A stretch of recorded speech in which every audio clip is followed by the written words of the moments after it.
agar kalian tidak gagal paham. Terbongkar, LPSK disuap 2 amplop tebal saat sholat di Mabes Polri usai jumpa Verdi Sambo. Dari rumah itu dikasih amplop coklat 2 tebal-tebal. Apa itu? Ya orang tahu lah kalau amplop coklat itu isinya apa gitu. 2. Duit. Ya pasti duit. Tapi dikembalikan. Lembaga Perlindungan Saksi dan Korban LPSK mengungkap soal amplop tebal yang disodorkan usai pertama kali menemui Irjen Verdi Sambo bulan lalu. Amplop itu langsung ditepis oleh 2 petugas LPSK saat itu. Good ya. Edwin mengatakan saat itu 2 petugas LPSK mendatangi kantor Propam Polri untuk membicarakan pengajuan permohonan perlindungan untuk Barada E dan istri Verdi Sambo, Putri Chandrawati. Usai bertemu Irjen Verdi Sambo, saat itu salah satu petugas LPSK menunaikan sholat, sehingga tinggal seorang petugas LPSK lainnya yang saat itu berada di ruang tunggu kantor Kadif Propam. Momen tersebut, lanjut Edwin, merupakan jeda setelah petugas LPSK menemui Irjen Verdi Sambo dan sedang menunggu kedatangan Barada E. Edwin mengatakan stafnya ditemui seseorang berseragam hitam dengan garis abu-abu yang menyampaikan amplop coklat. Berdasarkan cerita stafnya, Edwin mengungkap amplop itu disebut sebagai titipan bapak. Luar biasa ya, tuan berkantong tebal ya. Terucap hanya itu. Malu mbak. Ya, malunya kenapa kita nggak tahu. Tapi berdasarkan pengamatan psikiater kami, psikiater bilang memang Ibu B ini butuh pemulihan mental. Dari psikiater kami, kalaupun dilakukan lagi tidak akan ada banyak yang berubah. Yang dibutuhkan Ibu B sekarang ini berobat. Pak LPSK, mohon maaf, Anda lambat. Anda institusi yang lambat menurut saya, begitu kan? Lambat. Satu hari bisa kelar kok. Bawa psikolog, bawa apa? Koordinasi sama Kabaresin, koordinasi sekalipun sama Kapolri, minta jam ini segala. Jangan sampai nanti masih begini, kelamaan. Ya kan? Udah mati duluan. Kalau saya nembak pacar langsung, saya cinta kamu. Suka nggak suka, ya sudah.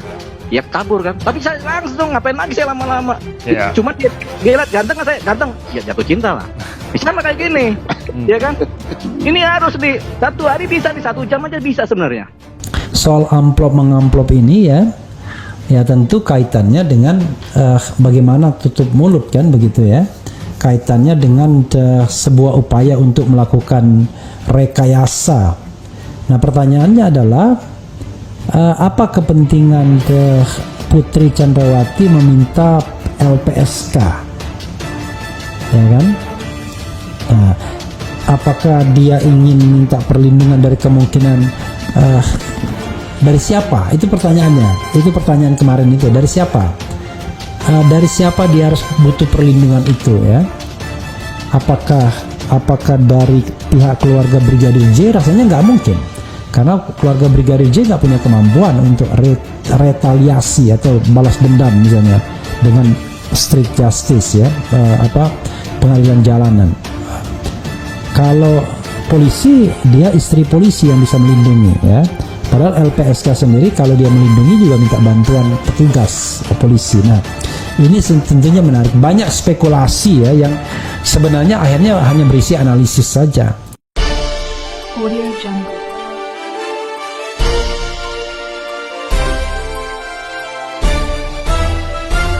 Audio Jungle.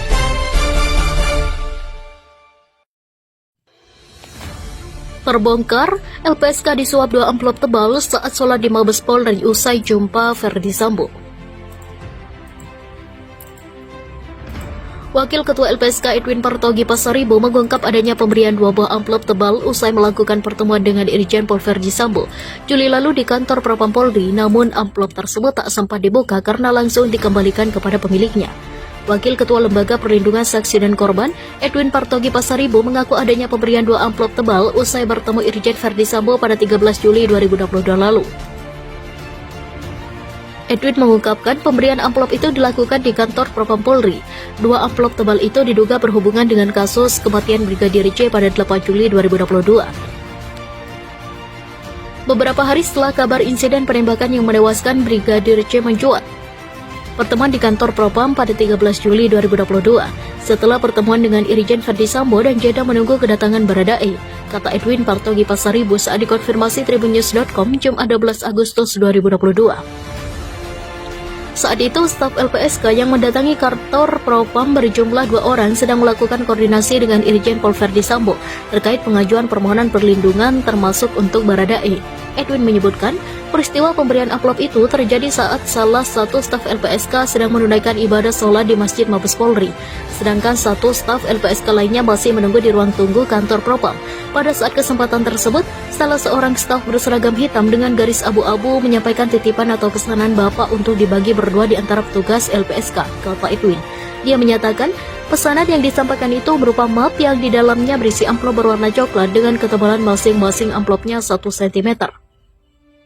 Kendati demikian, belum sampai dibuka isi amplop tersebut, seorang staf LPSK itu langsung menolak dan meminta untuk amplop itu dikembalikan.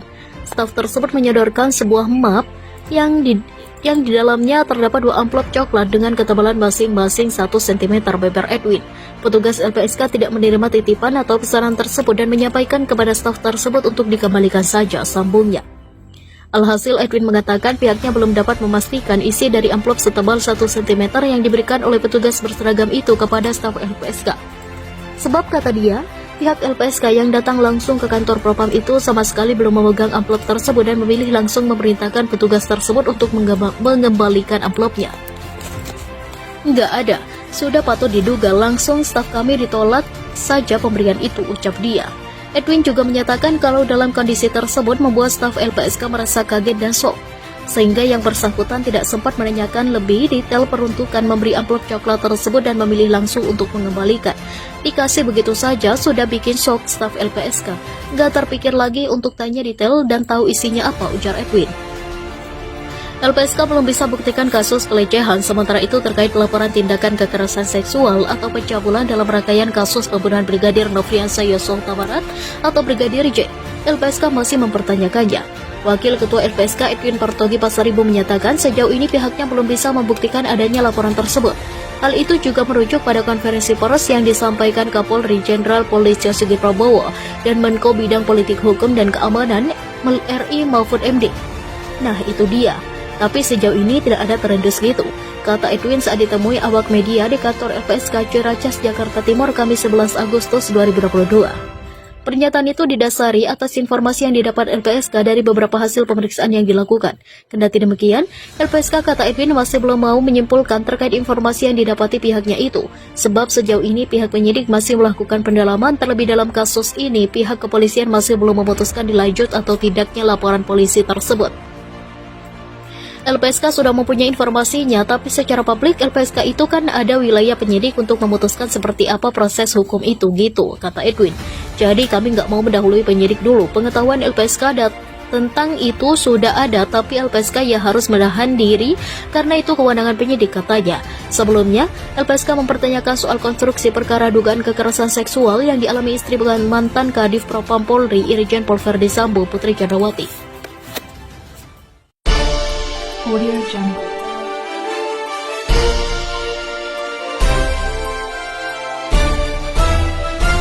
Audio Jungle.